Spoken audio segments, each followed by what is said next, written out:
ReZero Arc 9, Chapter 51. As you can clearly listen, my voice is still not healed, but I'm off this weekend, so I really have to record this video today because I'm already 2 chapters behind and I don't want to leave you guys waiting for too long. So let's get right into this chapter. I am even making an effort so that you can hear me better. I'm sitting down today. I'm usually standing up doing all kinds of crazy movements. Today I'm sitting down, so I'm closer to the microphone, okay? I'm so professional. I give it to you guys from all positions. So let's get right into it. Chapter 51, Yae Tenzen. This was a very interesting chapter, mainly 2 maids fighting, giving it to each other as we love to see it. This chapter even went into Yae's backstory, which we have been wanting for a long time to better understand her motivations, and it did have some interesting, very interesting moments, namely even a possible Todd mention, which obviously, you know, I'm hyped for that. One thing I also loved is that I'm not saying that Rem is one of the author's favorites, but Rem, through her own plot armor, overcame the named chapter buff. That is crazy movement. So, once again, I'm not saying Rem is another one of the author's favorites, but I am saying that maybe his editor looked at him and said, hey man, I love the work you're doing, ReZero, writing, very creative, very cool, but just look at these figures, just look at the number of figurines that Rem is selling. I get that you want to do your art, that is very inspirational, but what I really want is some cash in my pocket. So you better put Rem in the spotlight right now.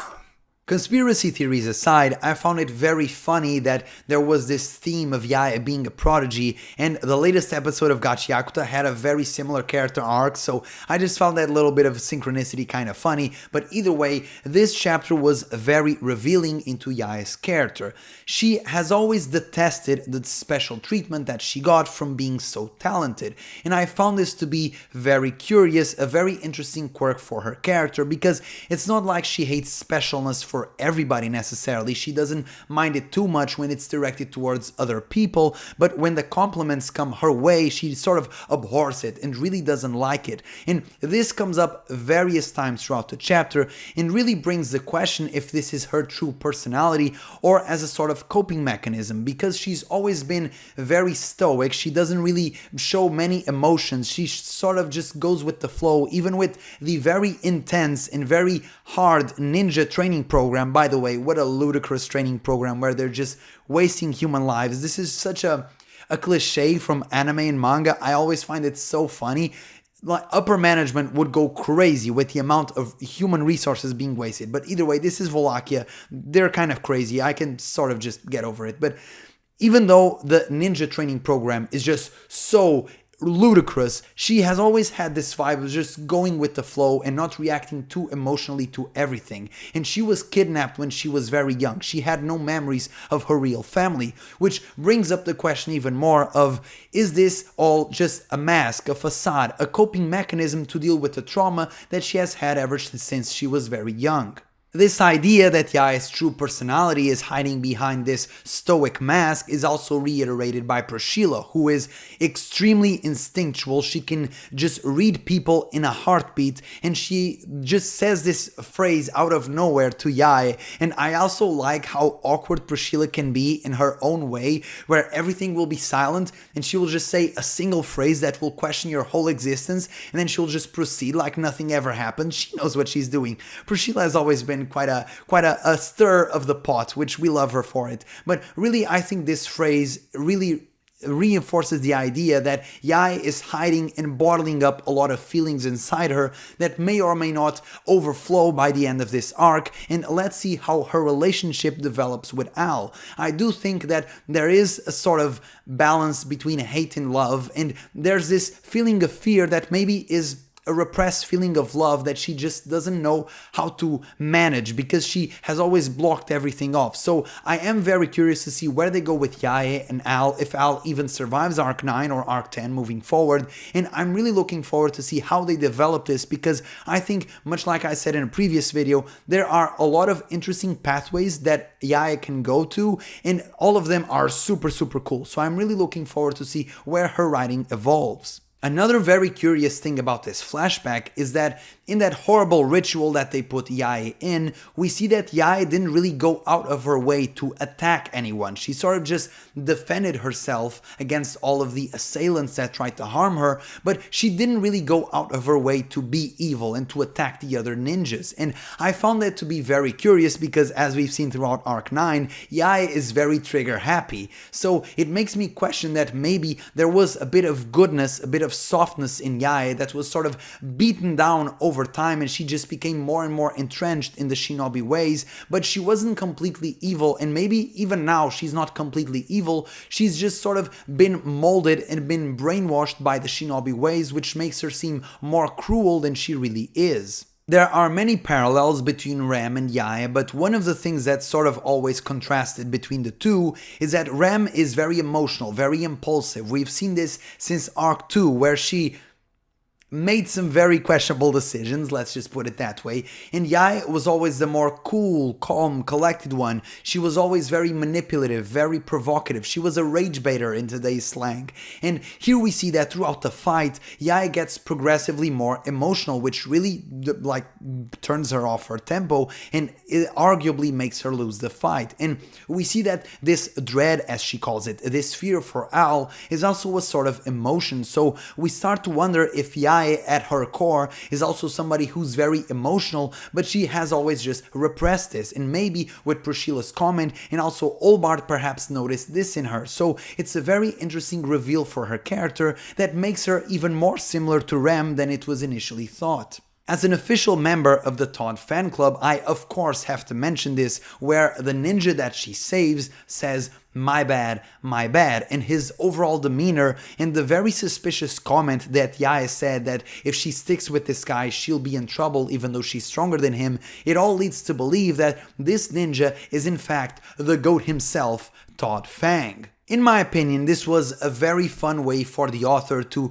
give us just a little crumb about Todd's past in a fun way that really, I think he probably already planned this for a long time. We all know what he did with Todd's flashback and I love it for it, but I think giving us a little bit of an Easter egg in Yae's flashback was something that was planned and something that, in my opinion, was perfectly done. And once again, much like his very peculiar named chapter, I think it fits the character perfectly. I will reiterate, I think this is just an Easter egg, a bit of fan service. I don't think Todd is ever coming back to the main story as a main player. This isn't counting obviously any side story or extra material that may come out, but as a sort of main player in the main story, I think Todd's role is done and I think it fits the character. I don't think we really need to add much more to his character arc. I think it's done and I'm at peace with it. I think he was a tremendous villain, his time has come and gone, and maybe we will get another Easter egg in a later arc where he sort of just appears or is mentioned or something, but for now I think this is fine. I do want to highlight though the main difference between Todd and Yae's personality. They are both very similar in many ways, perhaps also because of their shinobi training, where they are always very pragmatic, very practical, very unemotional. They will always do the best option regardless of its perceived morality. They can do quite some nasty things, both of them. And the thing is that Todd is fundamentally much more driven by self-interest. He is much more selfish and will always do the thing that's best for him, and he will even risk more than Yae. Even though he's also very paranoid, he will take a chance if he sees it, if it means that he will have a better outcome in the future. Namely, escaping from the shinobi is very, very risky. If they caught him, it would have been a disaster, but he saw a chance and he just knew that he had to take it. He was probably already planning about escaping the shinobi village for the longest time. And Yae could have done the same. She would arguably have a better chance at escaping since she's much more talented.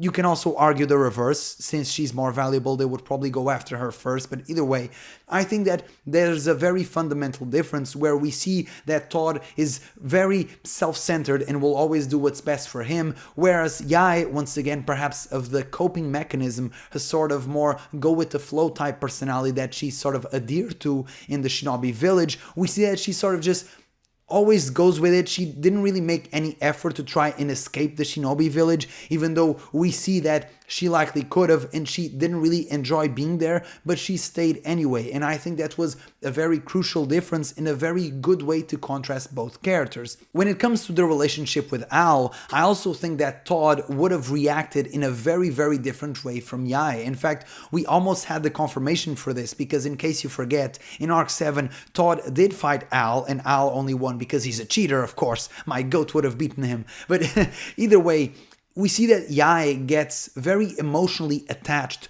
to this feeling of hopelessness, this feeling of dread that Al gave her. And I do think that Al was also very frustrating to Todd in many ways, but the thing is, Todd is unemotional about his unemotion. He would not have gotten attached to Al in the way Yae did. He would have just escaped. He would not felt any compelling need to help Al to get rid of them. That's sort of backwards logic for Todd. He would have just ran away. So I also think that's a very cool contrast between Yae and Todd.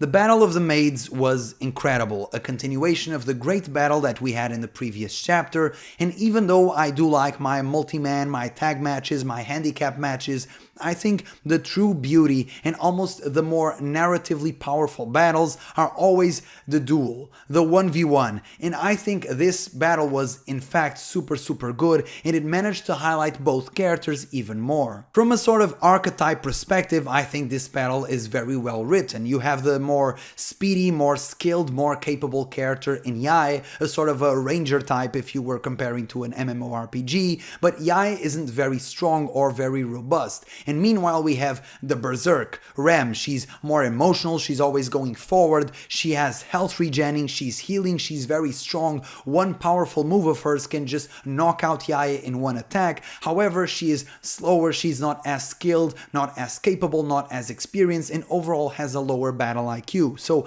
I think in a certain way the battle is very balanced, and we really get to see in these moments against more skilled opponents that Rem's emotionality and just her sheer, just almost psychotic determination, coupled with her racial abilities of the Oni of being able to regenerate damage, it makes her such a feared opponent, even for opponents that on paper should be a lot more skilled and should have an easy time with her.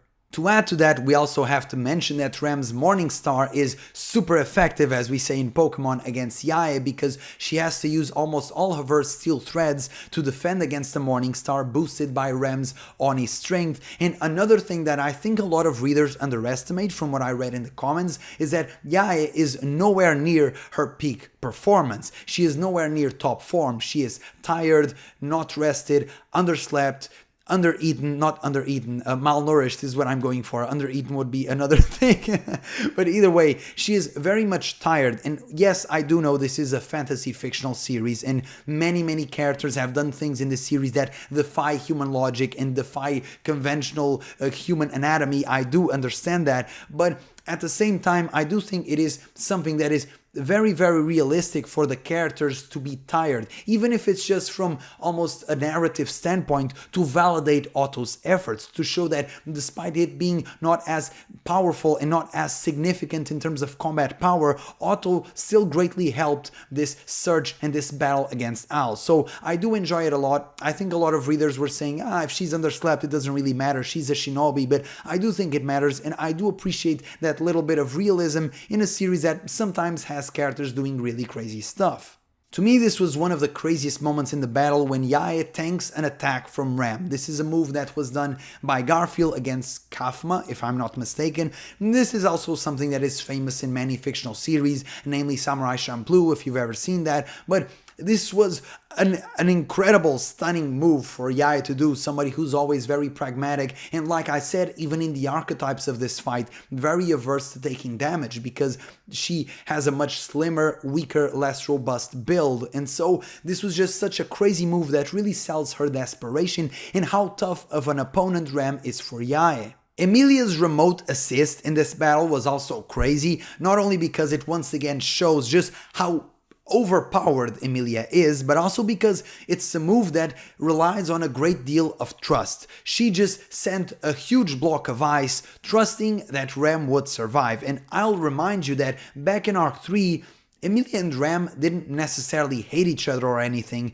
Emilia doesn't really hate anyone, but Ram didn't really hate Emilia, but they weren't super intimate, let's just say that. And throughout a lot of Arc 7 and Arc 8, they spent quite a while away from each other. In Arc 8, for example, during the climax of the arc, Emilia was fighting at the capital and Ram was back fighting with the others. So they really haven't had a long time to develop such a strong relationship, and yet it's in moments like these that you can really see that they fully trust each other. Maybe it's their combined love for Subaru, or maybe it's a genuine friendship that's blossoming. The climax of this fight was very memorable. I love it when two maids are getting intense with each other, taking each other to the limit, and one finishes off the other using her tongue. I just love it when it happens. Series reviewer mode, activate. So, the climax of this fight was very good, and I think it is very fitting for Yae's character and the Shinobi teachings to always have a hidden weapon to surprise the opponent at the last minute, and how Ram survived that, now that is the question. The strike was confirmed to have hit, and Ram did say that she was cheating somehow, so this makes me think about two main possibilities.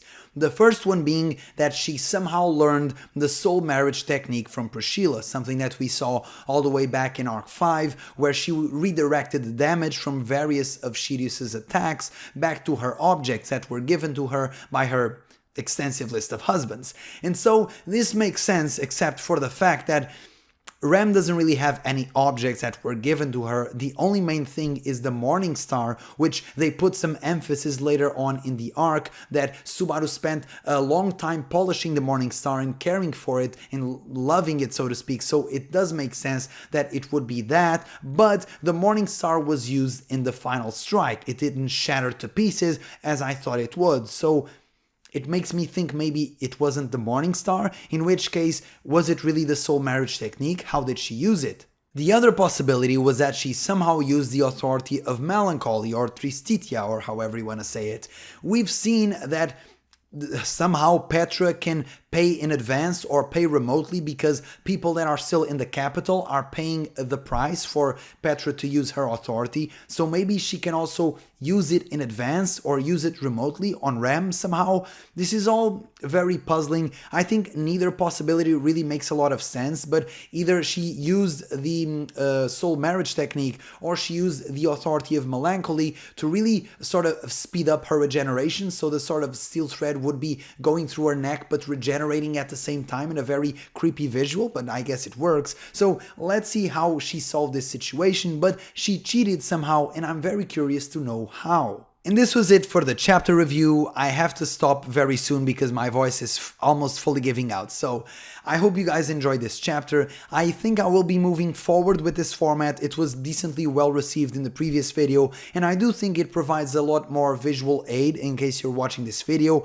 I'm sure most of you guys would want to see my face fully on the screen because you guys love my face. Thank you so much. I really don't swing that way, but I appreciate the compliment. But I do think having my notes exposed and what I'm talking about is also a cool visual guide, and I don't know, I think it's just a cool format that I'm experimenting with and will be moving forward for the foreseeable future until we make another decision. So let's see. I hope you guys enjoyed this chapter. The next few chapters from what I saw are about Al's past. I'm very much looking forward to those. As always, leave your thoughts in the comment section below, like, subscribe, and smell you later. Ciao!